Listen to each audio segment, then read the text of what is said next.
In this video, I'll show you how to connect your Google Ads account to Hubspot so you can track and manage your ad campaigns inside your CRM. To do that, first head over to Marketing and select Ads.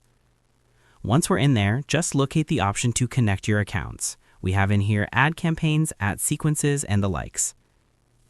If you can see the option to connect your Google Ads, that typically means that you have already connected your Google Ads from there, so you can just proceed to actually create an ads account.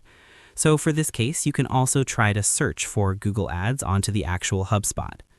Right here, we have Google Ads typically found in the settings.